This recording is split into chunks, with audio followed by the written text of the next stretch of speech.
a terminar la serie Cuando un rey se arrodilla, que veníamos predicando sobre el rey Ezequías.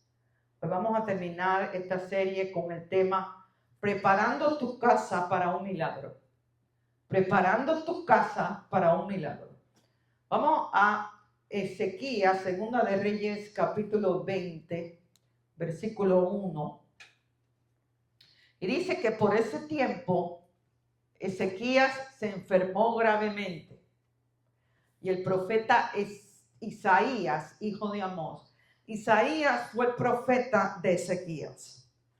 Isaías fue el profeta en el cual el rey Ezequías confió más y consultó más. El ministerio del profeta Isaías se levanta durante el reinado del rey Ezequías. Y Dios usó a Isaías para hablar mucho al rey Ezequías. El profeta Isaías, hijo de Amós, fue a visitarlo en esta ocasión y le dio al rey el siguiente mensaje. Esto dice el Señor: pon tus asuntos en orden porque vas a morir. No te recuperarás de esta enfermedad. No te recuperarás de esta enfermedad. Ahora, Ezequías, hemos venido estudiando que fue uno de los reyes más fieles que tuvo Judá. Fue un hombre de Dios que tuvo una relación muy linda con el Señor y tuvo una vida de oración muy exitosa. Lo primero que hizo Ezequías al tomar el trono de Judá fue abrir las puertas del templo y restaurar, santificar el altar. Porque cuando el rey Ezequías sube al reinado de Israel, había una situación pésima. Estaban llenos de idolatría, de prácticas paganas. Se habían alejado de Dios, se habían alejado de la palabra de Dios, ya no oraban, ya no ofrecían sacrificios. El templo estaba cerrado. No había conexión con el Señor. Había calamidad, había maldad, había oscuridad, había pobreza en la nación de Judá. Y Dios levanta a este hombre, el rey Ezequías, y él lo usa para restaurar a Judá, pero no solamente la parte material, sino primero la vida espiritual de su pueblo. Y este es un hombre grandemente usado por el Señor. Y durante su reinado, el imperio dominante del momento era el imperio asiria. Y constantemente se levantaba a amenazar al rey Ezequías para destruir a Jerusalén, para destruir a Judá. Y la razón por la cual no fueron destruidos es porque en el momento de la amenaza, lo vimos la semana pasada, lo primero que Ezequías hacía era correr a la presencia de Dios, a orar y a clamar por su ayuda. Esa es la única razón por la cual no fueron destruidos por el poderoso imperio de Asiria. Y en el punto más alto de su reinado, a la misma vez que el rey Senaquerib se levantó con una amenaza de que iba a invadir a Judá, en ese mismo momento le pasa algo al rey Ezequías. ¿Qué le pasó? Contrae una enfermedad de muerte. Contrae una enfermedad de muerte. No sé si tú has pasado por esto en tu vida, pero hay veces que vienen etapas a nuestra vida donde todo se junta a la vez. Vienen problemas de trabajo, vienen problemas de familia, vienen problemas de salud y como que todo se junta a la vez. Eso le pasó al rey Ezequías aquí. Hay un poderoso enemigo que se levanta con la amenaza de destruirlo. Y él está orando y él está clamando. Y en medio de aquella situación, para empeorar la cosa, se enferma con una enfermedad de muerte. ¿Quién entiende esto? ¿Quién entiende esto?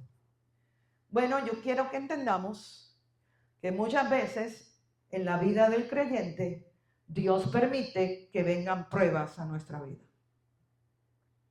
Dios permite que vengan pruebas a nuestra vida. Dice que por ese tiempo, míralo ahí, por ese tiempo, ¿qué tiempo?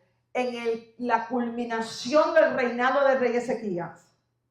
Cuando se levanta el rey Sennacherib amenazándolo para destruirlo a él y a Judá. Cuando él está clamando, cuando él está pidiendo ayuda, en ese tiempo, en el peor de los tiempos, se levantó la enfermedad para herirlo de muerte. ¿Y por qué pasa esto? Nos preguntamos. ¿Por qué si yo estoy sirviendo al Señor? ¿Por qué si yo estoy buscando del Señor? ¿Por qué si yo vengo haciendo lo que el Señor me dice? Dios permite que yo pase por esto. Dios permite que ataquen mi trabajo. Dios permite que venga la enfermedad. Dios permite que vengan problemas en mi familia. ¿Por qué? ¿Por qué? ¿Por qué? Bueno, vamos a Segunda de Crónicas, capítulo 32, versículo 25, para entender por qué. Porque Ezequías no estaba enfermo por un pecado directo. Dios no manda la enfermedad. Dios no usa la enfermedad para nada. La enfermedad no viene de Dios. Dios no te quiere enfermo. ¿Cuántos me dicen amén? Dios no usa la enfermedad para nada. Jesús, cuando tú estudias los evangelios, no usó la enfermedad para nada. Donde quiera que encontró la enfermedad, la reprendió y la echó fuera. La trató como un enemigo. Y Dios, dice la Biblia, no cambia. Él es el mismo de ayer, de hoy y de siempre. Dios no manda la enfermedad. Dios no usa la enfermedad. Donde haya enfermedad, Él la echa afuera. Entonces, ¿por qué nos enfermamos? Segunda de Crónicas, capítulo 32, versículo 25. Dice que Ezequías no respondió de manera adecuada a la bondad que le había sido mostrada y se volvió orgulloso.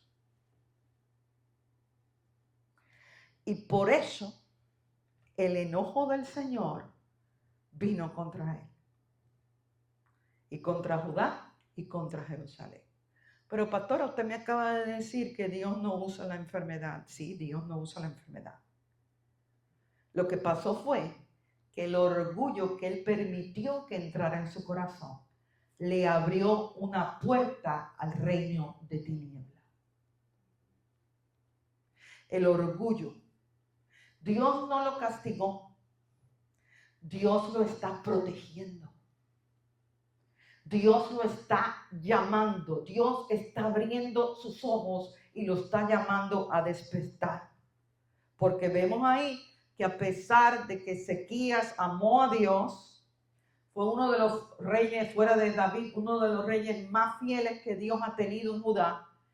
Y Dios lo usó para restaurar no solamente la parte material de su nación, pero la parte espiritual. Y era un hombre de oración, era un hombre de Dios, pero como todo ser humano era imperfecto.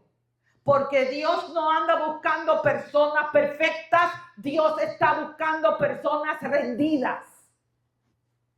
No era perfecto y le abrió una puerta al orgullo. Porque Dios le daba victoria contra los asirios, porque Dios empezó a restaurar a Judá, porque las cosas empezaron a mejorar, porque las cosas empezaron a levantarse, porque tenían victoria sobre sus enemigos de una manera sobrenatural. Y a Ezequías se le olvidó de dónde venía todo eso. Se le olvidó que había sido la mano de Dios que lo protegía, que lo prosperaba, que lo sanaba, que no permitía que el imperio asirio se lo destruyera. Se le olvidó y empezó a confundirse, a pensar que fue él, que fue su fuerza, que fue su estrategia, que fue su conocimiento, que fue mi ejército, que fue las personas que yo tengo alrededor mío. Y dice la Biblia que entró orgullo al corazón de Ezequías. Y ese orgullo le abrió una puerta al reino de Satanás para enfermarlo. Y el orgullo es muy peligroso. Porque la Biblia nos enseña que Dios resiste el orgullo. El orgullo nos aleja de Dios y no nos permite depender de Él. Vamos a Proverbios capítulo 8, versículo 13. Todos los que temen al Señor odiarán la maldad. Por eso odio el orgullo y la arrogancia. Toma nota de eso, porque mira el Dios que servimos. Odio el orgullo y la arrogancia, la corrupción y el lenguaje perverso. Nosotros tenemos que cuidar nuestros corazones constantemente del orgullo. Y déjame decirte algo sobre el orgullo. El orgullo no tiene nada que ver con tu estatus económico. La pobreza no es señal de humildad. Yo conozco personas multimillonarias que son bien humildes delante de Dios. Sin embargo, conozco otras personas que no tienen un kilo en el banco y son una mano de orgullosos y arrogantes. El orgullo no tiene nada que ver con tu condición económica. El orgullo es una condición en el corazón que no depende de Dios, que no confía en Dios. El orgulloso no entiende que lo que tiene, lo tiene porque Dios se lo dio. El orgulloso se cree que lo que tiene, lo tiene porque sabe mucho, porque es fuerte, porque tiene carisma, porque tiene talento, porque tiene habilidad, porque trabaja duro. Eso es señal de orgullo. El orgullo es no depender de Dios. No reconocer que lo que tú tienes es por la bondad de Dios. Por eso ten cuidado cuando Dios te levante y Dios te prospere. Dios te va a prosperar. Dios te va a levantar. Lo creo firmemente en mi corazón. Pero ten cuidado cuando Dios te prospere de olvidarte de quién es el que te prospera. De quién es el que te levanta. Porque cuando nos olvidamos de eso, entramos en el orgullo como le pasó a Ezequías. Y eso es una puerta para que el enemigo entre a hacerte daño. Hoy hay muchos que no oran hasta que llega la prueba. Y no hay nada de malo en eso. Tenemos que orar cuando llega la prueba. Tenemos que orar cuando llega la enfermedad. Tenemos que orar ante la situación del mundo. Tenemos que orar por los emigrantes ahora. No hay nada de malo de eso. Pero el problema es que hay muchos que esperan que llegue la prueba para orar.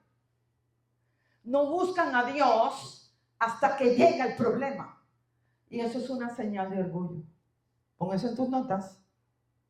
Eso es una señal de orgullo. Porque el orgulloso, la orgullosa, se cree que no necesita de Dios. Porque el orgulloso, la orgullosa, se cree que lo que tiene, lo tiene porque ellos lo consiguieron por ellos mismos. Eso es orgullo. Y dice la Biblia que Dios detesta el orgullo. Dios odia esa actitud en nuestro corazón. Tú y yo tenemos que examinarnos constantemente el corazón y ver si hay un índice de orgullo. Porque cuando hay orgullo, porque Dios nos ama y porque Dios se interesa de nosotros, cuando hay orgullo, Él trata con el orgullo. Dios no nos sacude para destruirnos. Dios nos sacude para despertarnos y alinearnos a su propósito. Ezequías tenía un grave peligro y no eran los asirios. ¿Entiende esto? Esta revelación. Tu peor enemigo no es el que está afuera. Tu peor enemigo no es el diablo. ¿Tú sabes que tu peor enemigo no es el diablo? Porque el diablo ya fue derrotado por la sangre de Jesús. Y la Biblia dice que toda autoridad, ¿cuánto? Toda autoridad se me ha dado en el nombre de Jesús para pisar serpientes y escorpiones. Tú tienes autoridad para reprender al diablo. Tú tienes autoridad para echar fuera la enfermedad. Tú tienes autoridad para reprender esa arma que se ha levantado contra tu familia. Tu peor enemigo no es el diablo. Tu peor enemigo es tu corazón. tu corazón. Porque cuando se levanta el orgullo, te pones en una posición muy peligrosa, donde puede venir todo tipo de situaciones, porque el diablo no necesita puertas. Escucha bien, el diablo necesita rendijas. El diablo no necesita puertas. El diablo necesita una rendija para entrar, romper, robar y destruir. Por eso nosotros constantemente tenemos que examinar nuestros corazones, porque las emociones, las actitudes y los deseos de tu corazón pueden ser la puerta por donde entra la destrucción. Y esto le estaba pasando a Ezequías. Entró el orgullo y Dios dijo: ay, Ezequías, te olvidaste de quién fue que te protegió contra los asirios. Te olvidaste de quién fue el que te dio el éxito como el rey de Judá. Te olvidaste de quién es el que te está levantando, prosperando y bendiciendo. Entró el orgullo y tengo que tratar contigo, porque si no lo hago, el asirio te va a destruir. Porque pierdes autoridad espiritual. Entonces todos llegamos a un punto en el que Dios nos dice: pon tu casa en orden. Vamos allá al versículo 1. Dice: esto dice el Señor, pon tu casa en orden, porque vas a morir. Palabra dura. Pon tu casa en orden, porque vas a morir. La versión Reina Valera dice: ordena tu casa, porque morirás y no vivirás. Ordena tu casa, porque morirás y no vivirás. En la Biblia la casa representa la familia. La casa representa el matrimonio. La casa representa tu relación con Dios. La casa representa tu empresa, tu trabajo. La casa representa tu ministerio. En la Biblia la casa es tu vida completa. Muchas veces yo he oído predicar de esta escritura y se enfocan solamente en la familia y en el matrimonio. Sí, la casa, la familia, el matrimonio es parte, pero no es lo único. Cuando Dios nos dice ordena tu casa, nos está diciendo tu vida está en desorden. Y porque está en desorden se metió el enemigo. Y yo necesito que tú la ordenes para sacar al enemigo de tu vida, para sacar la enfermedad de tu cuerpo. Este era un llamado al rey Ezequías a revisar su corazón, a revisar sus prioridades, su agenda, su legado. Porque el orgullo, ¿entiende algo del orgullo? El orgullo es un cáncer. El orgullo es muy dañino. Porque cuando entra el orgullo a nuestros corazones, cada área de nuestra vida se sale del orden de Dios. ¿Cuántos matrimonios y familias se rompen por orgullo? Por orgullo. No se saben perdonar. No saben pedir perdón. No se quieren escuchar. No quieren admitir: hay una área en mí que necesito cambiar. Hay una área en este matrimonio que necesito cambiar. Y el orgullo rompe familias y el orgullo rompe matrimonios y deja hijos criándose solos. El orgullo rompe tu ministerio, rompe tu relación con Dios. El orgullo rompe tu empresa. Porque si tu empresa se ha levantado es porque Dios la levantó. Porque la gracia y el favor de Dios estuvo contigo. Y hoy en día Dios nos sigue diciendo lo mismo. Ordena tu casa. Creo que el Espíritu Santo nos está diciendo eso. Palabra de Dios para nosotros. Ordena tu casa. Pon tu matrimonio en orden. Pon tus finanzas en orden.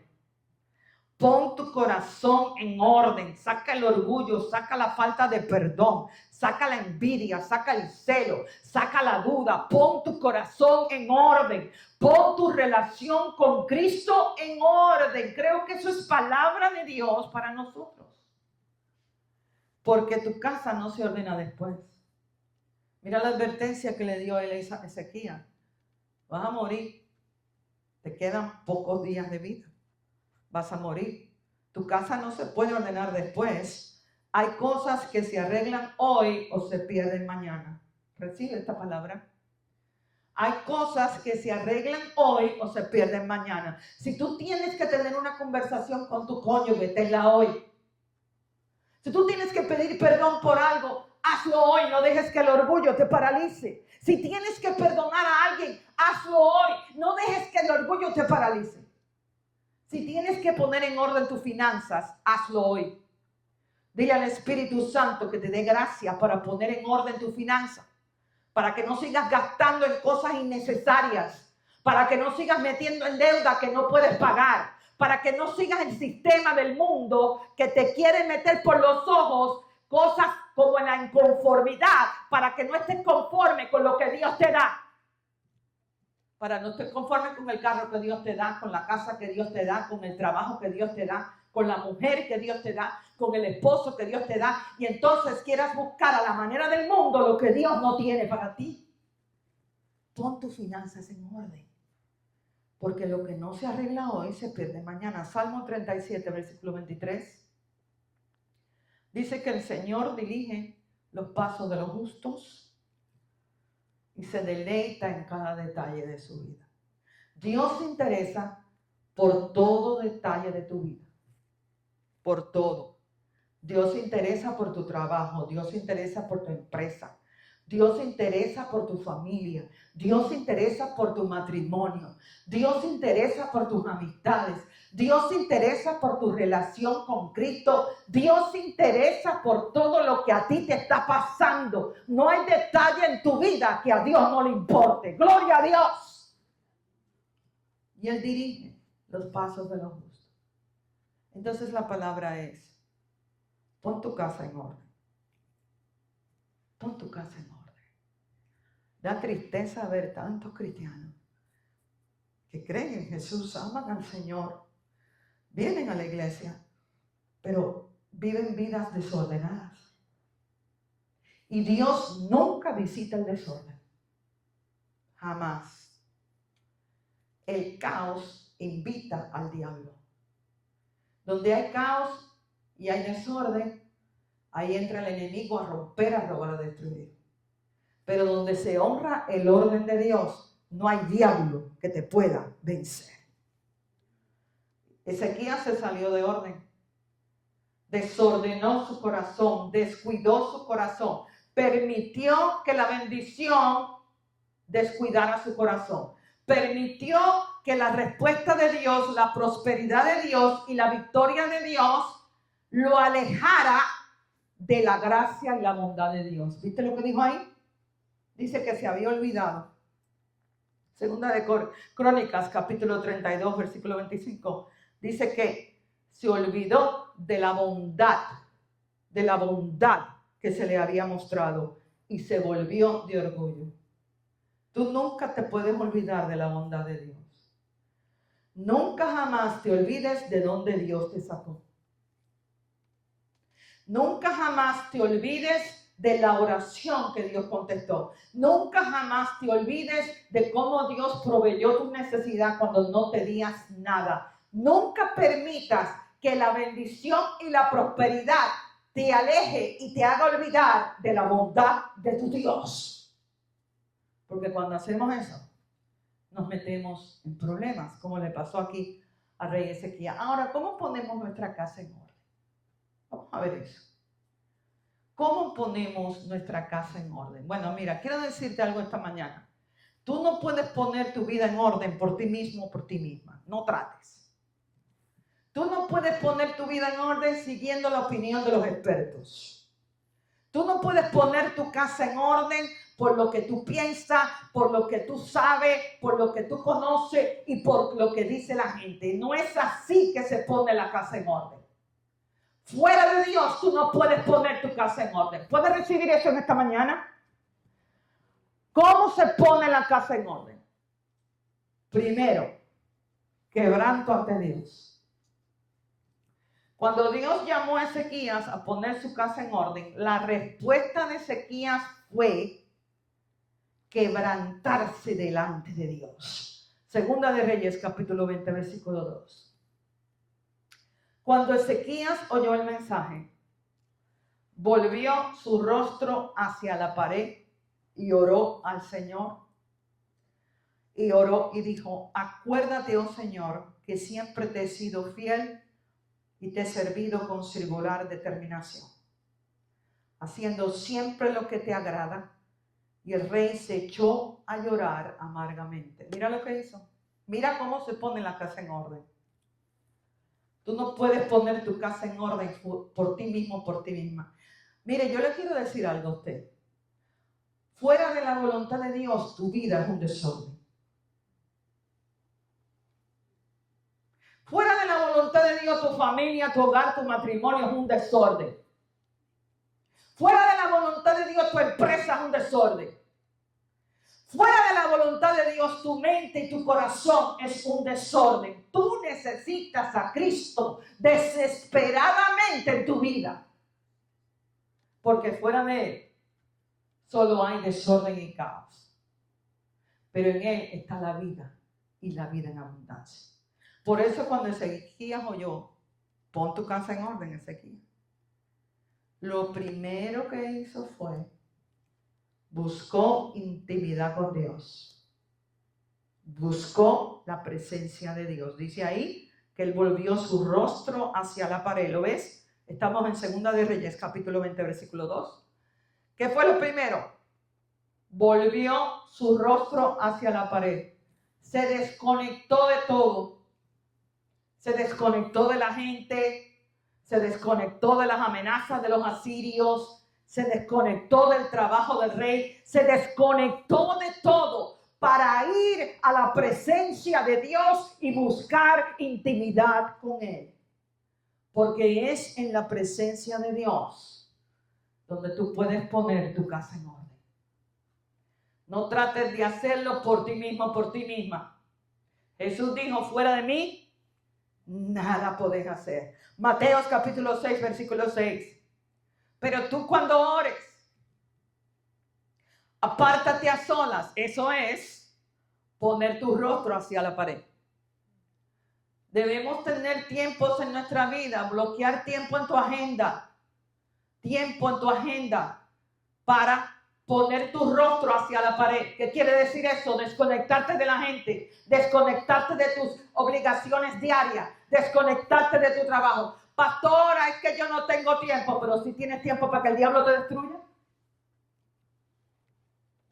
Pastora, yo no tengo tiempo. ¿Cuánta gente me dice esto? Me llaman gente de la radio con desastres en sus vidas. El otro día me llamó una persona, déjame no me decir muy detalle porque tengo que respetar la privacidad de todo el mundo, pero me llamó una persona con un desastre horrible en su casa.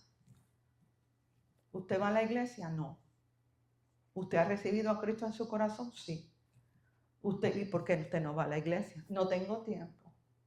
Ah, pero tú sí tienes tiempo para que el diablo te robe tu hogar.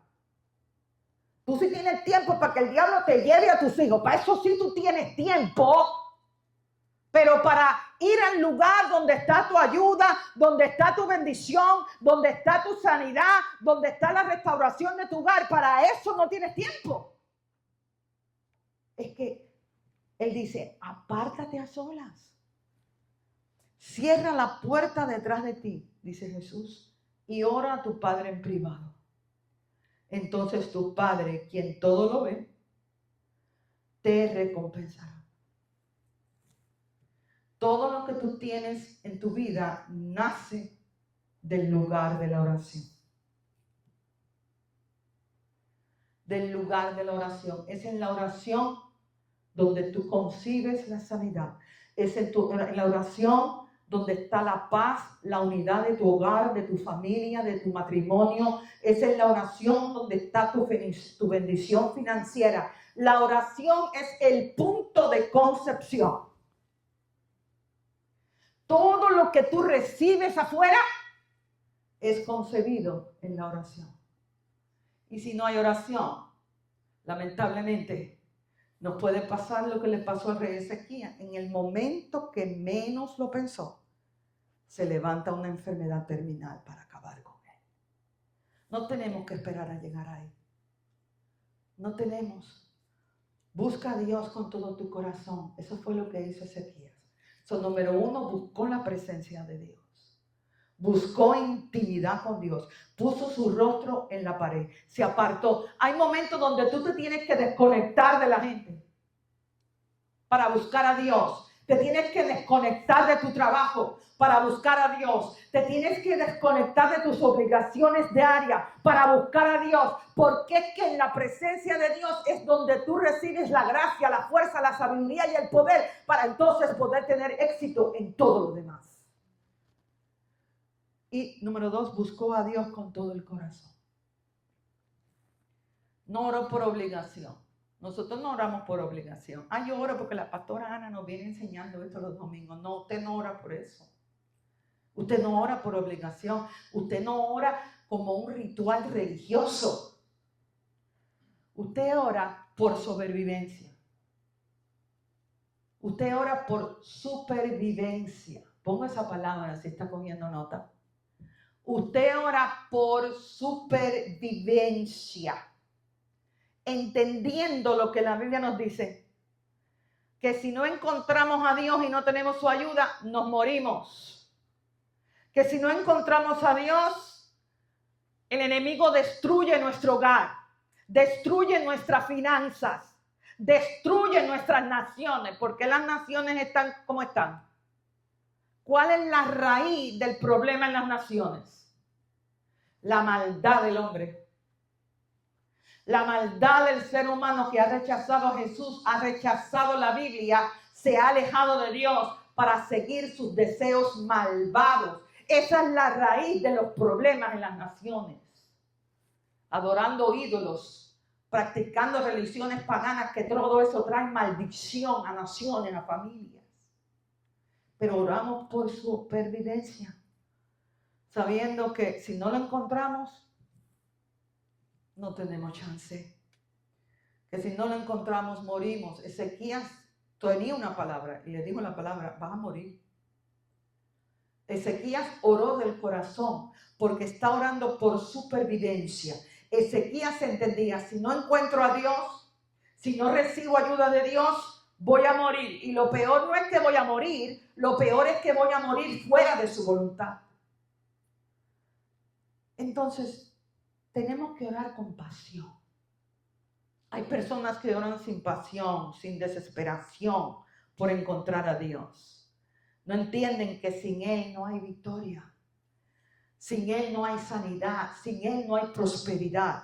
Pero Dios se deja encontrar de aquellos que le buscan de todo corazón y con fe. Vamos a Deuteronomio capítulo 4, versículo 29. Y sin embargo, desde allí buscarán nuevamente al Señor su Dios. Y si lo buscan con todo el corazón y con toda el alma, lo encontrarán. Cuando tú buscas algo de todo corazón, no sé si alguna vez a ti se te ha perdido algo valioso. No sé si alguna vez a ti se te ha perdido algo valioso. Me acuerdo años atrás, a mí se me perdió una cadena que mi papá me había regalado para uno de mis cumpleaños, y ya mi papá partió con el Señor hace más de 20 años. Y esa cadena tenía un valor sentimental tremendo para mí. Y se me perdió. La guardé tanto para que no me la robaran que no me acordaba dónde la había puesto.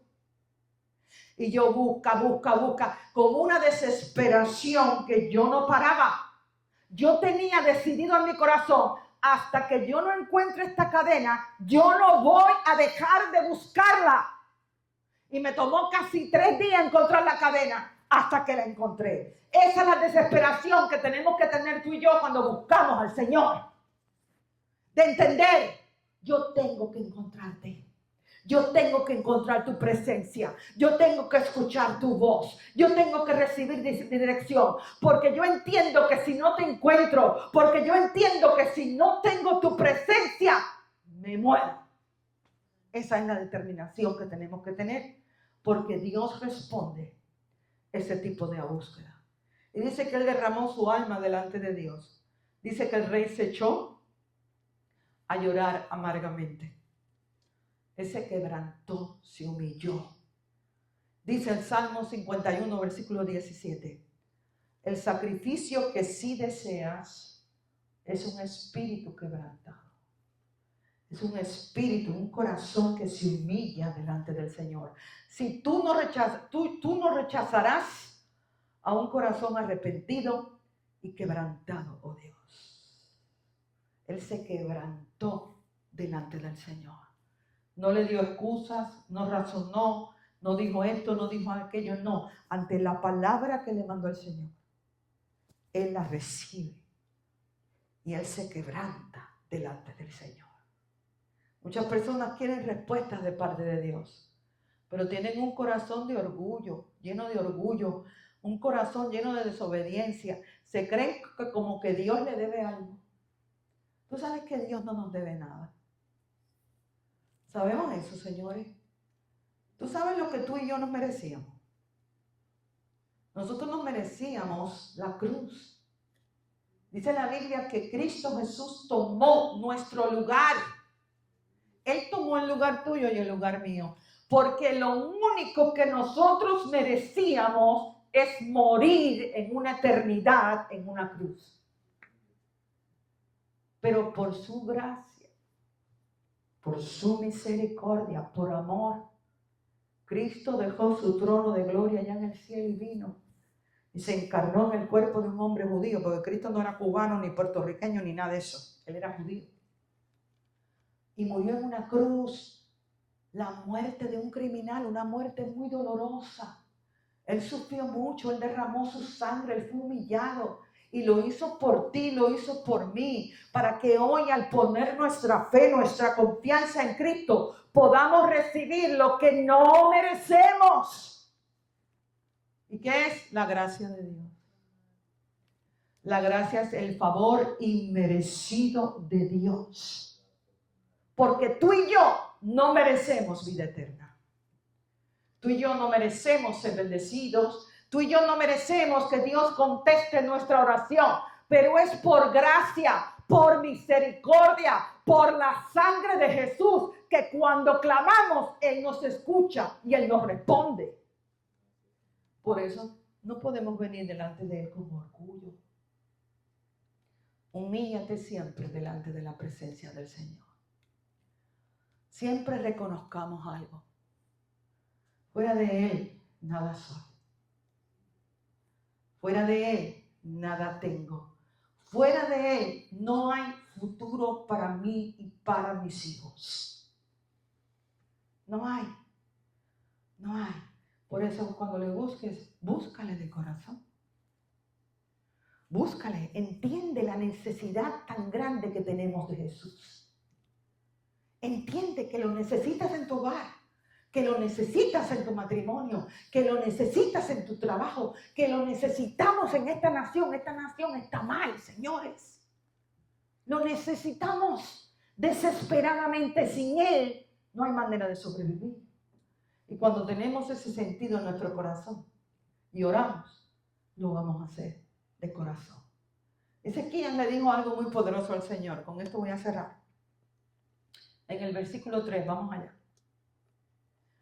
Le dijo: acuérdate, oh Señor, que siempre te he sido fiel y te he servido con singular determinación, haciendo siempre lo que te agrada.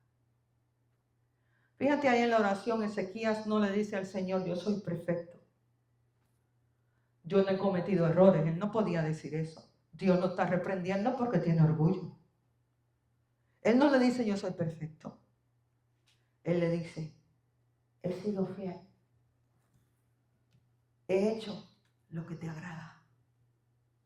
Porque cuando llegó el día más oscuro de su vida, su mejor argumento delante de Dios fue su fidelidad.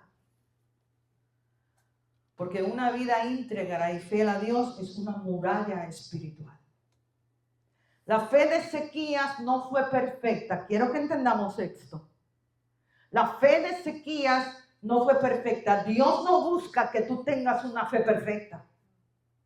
La fe de Ezequías fue imperfecta. El mismo Ezequías cometió errores, permitió que el orgullo entrara en su corazón. Él no cuidó su corazón, pero fue fiel, porque aún en su debilidad no se apartó de Dios. Porque cuando Dios lo corrige, él se humilló delante de Dios. Él no perdió el temor de Dios. Eso es fidelidad a Dios. La fidelidad a Dios se demuestra en los peores momentos de nuestra vida. La fidelidad a Dios se demuestra cuando vienen los problemas, cuando viene la enfermedad o cuando Dios nos corrige por un pecado. Ahí es donde demostramos si verdaderamente somos hombres y mujeres fieles a Dios o no. Porque el que es fiel, cuando Dios lo confronta, se humilla y se quebranta delante de Dios, no huye de la presencia de Dios. El que es fiel, aún cometiendo errores, sigue sirviendo al Señor, sigue viniendo a la iglesia, sigue orando, sigue alabando, sigue buscando la presencia de Dios. La fidelidad no se mide por la falta o no de errores. La fidelidad se mide en cómo confrontamos nuestros errores. El hombre y la mujer fiel a Dios, aún en tiempos difíciles y en tiempos cuando Dios nos confronta, no salimos de la presencia de Dios. Recibimos la palabra y nos humillamos y nos quebrantamos delante de Él. Porque la fidelidad no es perfección. La fidelidad se demuestra al no resistir a Dios, al no alejarse de su presencia en los momentos difíciles y cuando Él nos corrige. Eso es la fidelidad a Dios. Hay personas que cometen un error y lo primero que hacen es dejar de venir a la iglesia, dejar de buscar a Dios. Al contrario, mientras más errores cometemos, más tenemos que venir a la iglesia y más tenemos que venir a la presencia de Dios, porque es en la presencia de Dios el único lugar donde vamos a encontrar gracia, misericordia y restauración. Nunca busques ayuda de la gente cuando cometas un error. Porque la mayoría de las veces la gente va a encontrar condenación, crítica y juicio. Pero en la presencia de Dios, cuando tú reconoces que hiciste mal y le pides ayuda y le pides misericordia, vas a recibir perdón. Vas a ser cubierta por la misericordia del Señor y su gracia te restaura. La integridad atrae el favor de Dios, dice Proverbios capítulo 10, versículo 9. Las personas con integridad caminan seguras. Las personas con integridad caminan seguras. Cuando hacemos lo correcto delante de Dios, no vivimos con miedo. Vivimos con paz. Vivimos con seguridad. ¿Por qué? Porque cuando hacemos lo correcto delante de Dios, cuando vienen las crisis, podemos venir delante de la presencia de Dios sin culpabilidad, con fe, con autoridad, con determinación y pedirle ayuda. Pero la desobediencia causa inseguridad al orar. Fíjate que Dios confrontó a Ezequías y lo primero que hace es correr a la presencia de Dios a orar. Y él no está orando con duda. Él no está orando con inseguridad. Él no está orando con condenación. Él está orando con fe. Él está pidiendo al Señor que lo ayude, que lo restaure, que lo perdone. Él le dice, te he sido fiel y he tratado de hacer lo que a ti te agrada. Porque el hombre y la mujer que caminan en integridad delante de Dios vive en paz, vive en seguridad. Porque cuando viene el problema, puedes venir a Él y clamar con fe y pedir su ayuda. Pero la persona que vive en desobediencia vive en inseguridad. Vive en inseguridad al orar. Pierde fe, se siente mal en la presencia de Dios. Yo no sé cuando tú eras niño o niña, pero me acuerdo yo cuando yo era niña. Y yo hacía algo que yo sabía, mi papá me había dicho que no hiciera. Yo le huía. Yo no quería estar con él, yo no quería hablar con él, yo no quería estar en su presencia. Porque aunque él no sabía lo que yo había hecho, yo sí lo sabía. Y mi culpabilidad, mi conciencia me delataba. Lo mismo pasa con nuestro Padre. Cuando vivimos en desobediencia, perdemos la confianza, la seguridad de venir a Él y poder orar por fe y pedir su ayuda. Pero la fidelidad y la integridad no se improvisan en la crisis, se forman en el corazón. Tu fidelidad a Dios hoy es tu cobertura para mañana. Tu fidelidad a Dios hoy es tu cobertura para mañana. Tu integridad delante de Dios es una póliza espiritual con Dios. Cuando tú sabes que tú estás obedeciendo lo que Dios te dice. Cuando tú sabes que a pesar de la prueba, a pesar de tus errores, a pesar de lo que venga, tú no te has apartado del Señor y te llega la calamidad, tú puedes venir a Él con fe, con confianza, con autoridad y pedir su ayuda y su misericordia. Una oración de corazón cambia cualquier decreto. Vamos a 2 de Reyes, capítulo 20, versículo 4 al 5. Dice que, sin embargo, antes de que Ezequías saliera del patio central, recibió este mensaje de parte del Señor. Regresa y dile a Ezequías, el líder de mi pueblo, esto dice el Señor: Dios de tu antepasado David ha oído tu oración y he visto tus lágrimas. Dios ve el quebranto de nuestro corazón cuando venimos a Él. Eso toca la mano de Dios. Voy a sanarte. En 3 días te levantarás de la cama e irás al templo del Señor y te añadiré 15 años más de vida y te rescataré del rey de Asiria junto con esta ciudad. La oración del corazón de Ezequías trajo 2 victorias al mismo tiempo. Número 1, la sanidad de su cuerpo. Y número 2, la victoria contra el imperio asiria que se levantaba contra ellos. Defenderé esta ciudad por mi propia honra y por amor a mi siervo David. Hay decretos que el enemigo ha hablado contra ti. Hay decretos. Quizás el enemigo no te ha dicho no vas a sanar de esa enfermedad. No hay esperanza, no hay solución para tu situación. No hay salida para esa situación. Pero Dios es el que tiene la última palabra. No hay enfermedad que Cristo Jesús no pueda sanar. Porque los médicos son limitados como seres humanos. Pero Cristo no es médico, Cristo es sanador.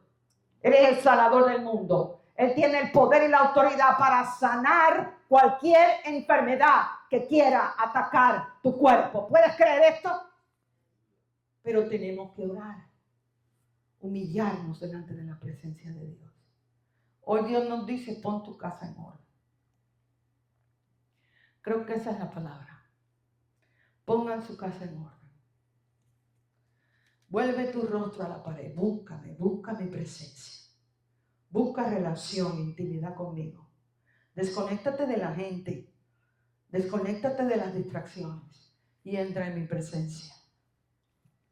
Entra en mi presencia.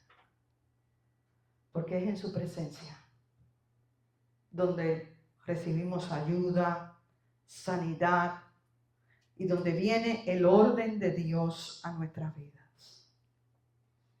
Hay oraciones que cambian decretos. Como les dije el domingo pasado, ¿qué amenaza te ha mandado el enemigo? ¿Qué amenaza? ¿Qué área de tu vida ha atacado el enemigo? ¿Qué área? Bueno, hay oraciones que cambian decretos. Hay lágrimas que mueven el cielo. Porque servimos un Dios que sana, restaura y levanta y tiene misericordia de nosotros.